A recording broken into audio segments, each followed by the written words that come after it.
So this is the second part of first lecture, graphs and lines.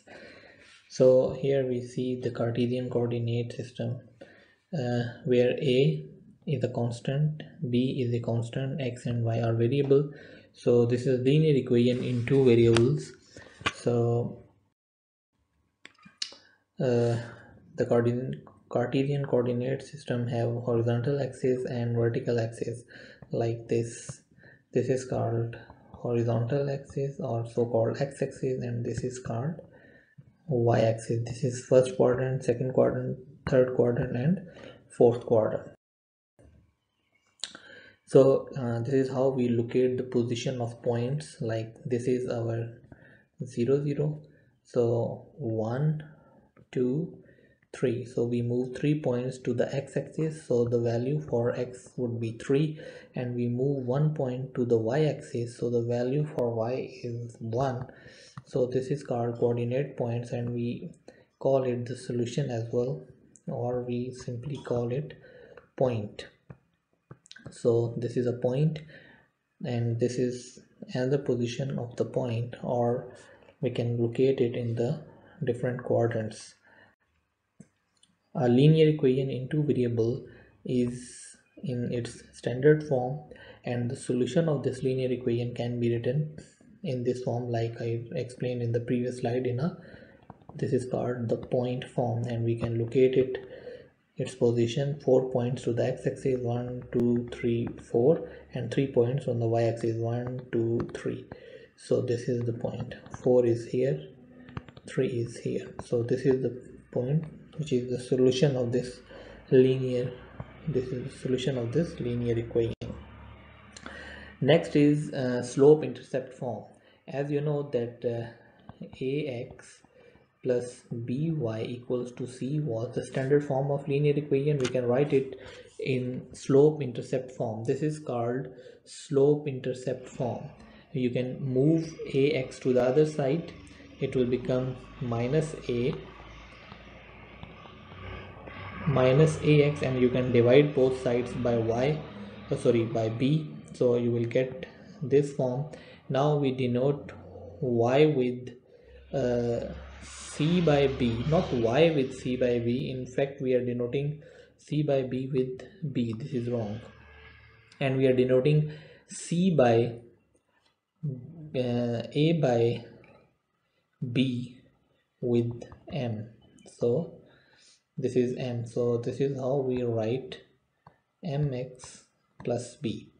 So this is called the slope intercept form.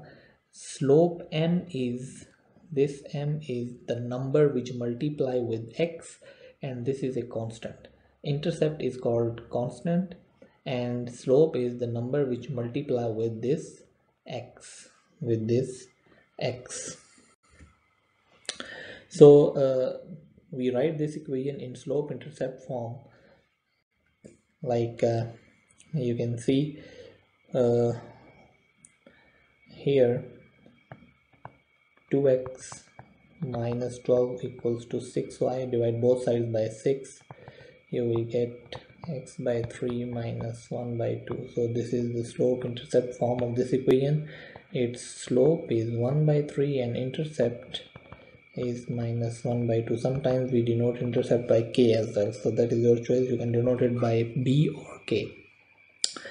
So you can make the graph of this linear equation, and if you have any 2 points, for example, if we say x is 0, this is our choice. You can choose any point and substitute it, and you can get the corresponding point as well. If x is 0, y is 2. If we substitute here x equals to 6 into this equation, we get y equals to 0. If we substitute x equals to 3 into this equation, we will get y equals to minus 1. Now we locate the position of these points on this x and y axis. X is 0, y is minus 2. So this is the point, first point.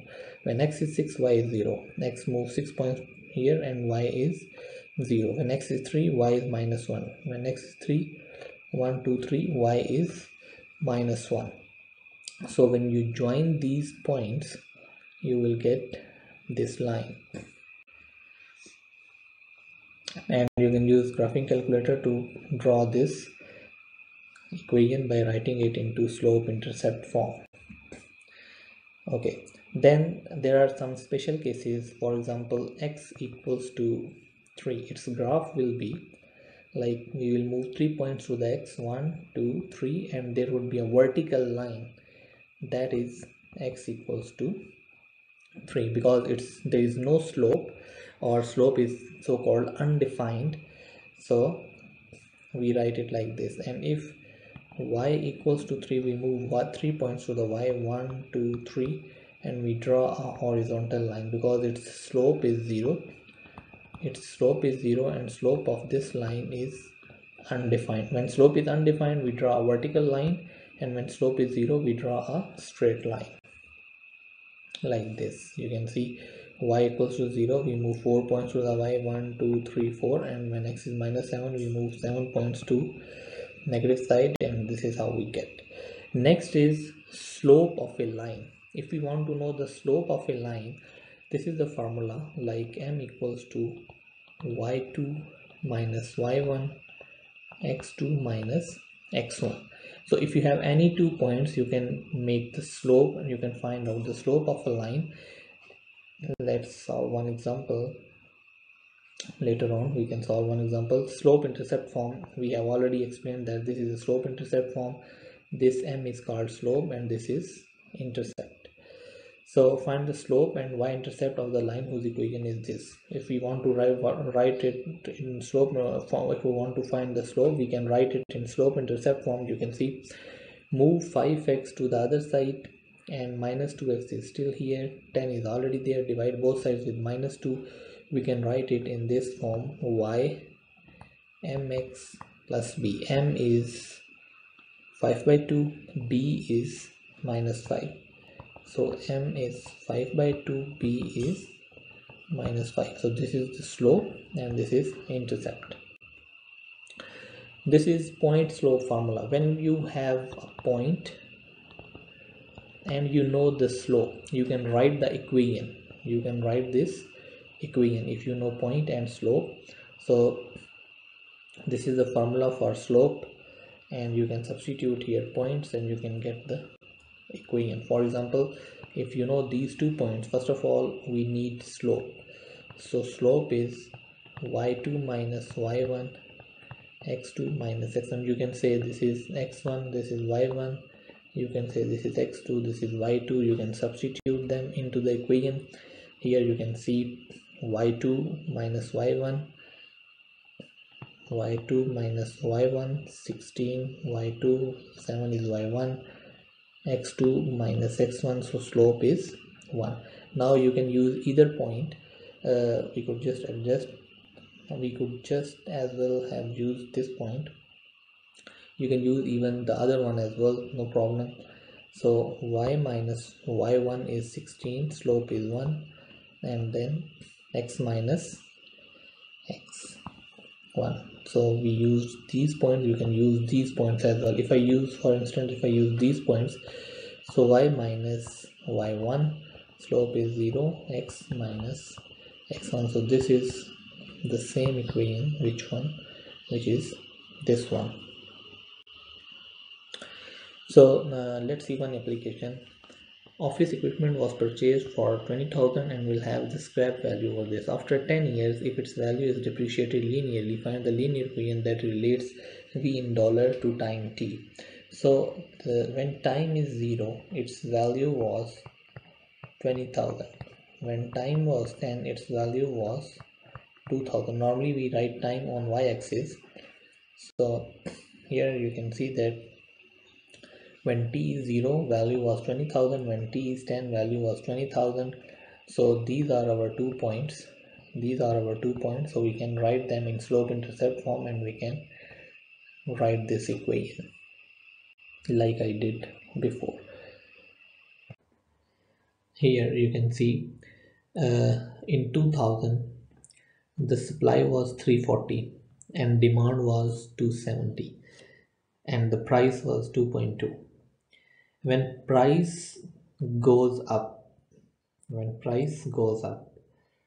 demand goes down. From 270 it go to 250 and supply goes up. You can see from 340 it goes to 370. Now we want to form the price supply equation and price demand equation. You can see this is price and this is demand. So here we write them in points form, and we write price on y-axis and demand on x-axis, demand or supply. So these are our points, supply line. So when price was 2.2, supply was 340. When price was 270, supply was 370. We form the slope y2 minus y1 over x2 minus x1. This is our slope. Now you can use either point, either this one or that one. You can substitute them into the equation and you can get price supply equation, because we were using supply in these points, so that is why it is called price supply equation. Likewise, we use demand. When price was 2.2, demand was 270. When price was 272, demand was 250. We substitute these 2 points into the slope formula, we get the slope for demand, and we substitute this demand into this equation. We can use either point, either this one or that one.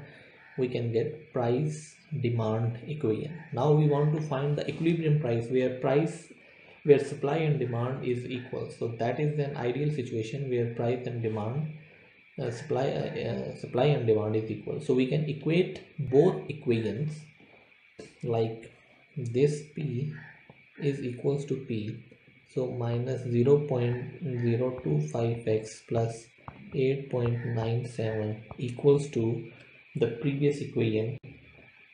When you equate them, you can get equilibrium price, which is 1.52, and supply and demand is 298. So price and supply and demand would be 298 when price is 152.